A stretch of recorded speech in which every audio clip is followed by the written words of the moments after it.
Le manque d'entretien avec les années a fait en sorte que la décision a été prise de démolir le barrage. Sur cette rivière-là, il y avait un barrage qui avait plusieurs décennies. Il servait à l'origine à créer un bassin d'eau pour un moulin à farine.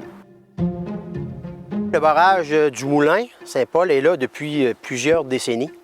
C'est un barrage qui donnait un bel environnement visuel dans la partie du coin qu'on appelle, nous, dans la partie est de Saint-Paul. Suite à des dégâts aux propriétés des riverains, la MRC et la municipalité ont décidé de faire une étude pour voir qu'est-ce qu'ils faisaient.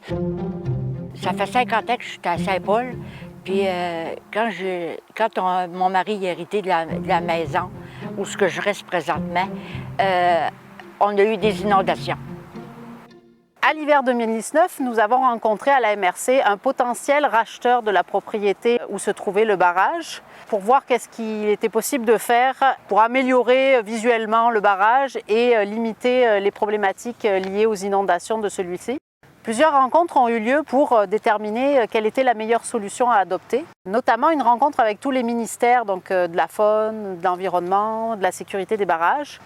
Finalement, la décision a été prise d'essayer de trouver une solution pour le détruire. La MRC a pris en charge le projet puisqu'on est sur un barrage privé. Elle a fait des demandes de subventions à son nom pour essayer d'obtenir des budgets pour, premièrement, réaliser des études, pour ensuite déposer des demandes d'autorisation dans les différents ministères.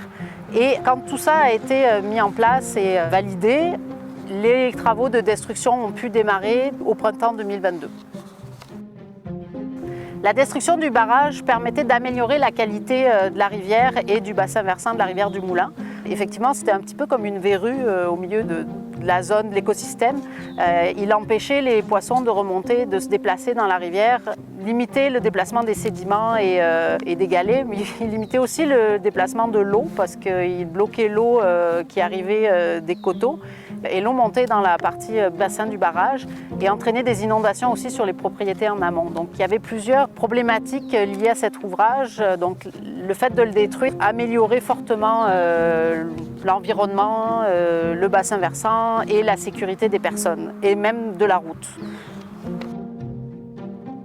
Donc finalement, il a fallu 3 ans et demi pour arriver au résultat qu'on peut voir aujourd'hui, c'est-à-dire la destruction de l'ouvrage au complet et la remise en état du cours d'eau avec des aménagements fauniques qui ont été réalisés dans la rivière pour permettre à la truite, puisque c'est l'espèce qui est la plus représentative ici, la truite mouchetée, de pouvoir remonter entre ce qu'on appelait l'aval du barrage puis l'amont qui n'existe plus aujourd'hui, puisqu'on est sur un cours d'eau qui est ouvert à la libre circulation des poissons. Il y a eu un super de beau travail de fait.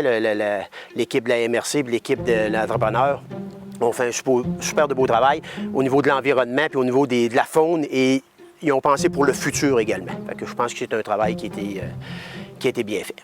Ça m'enlève un gros fardeau de ses épaules. Tu sais, là, j'ai plus d'inquiétude.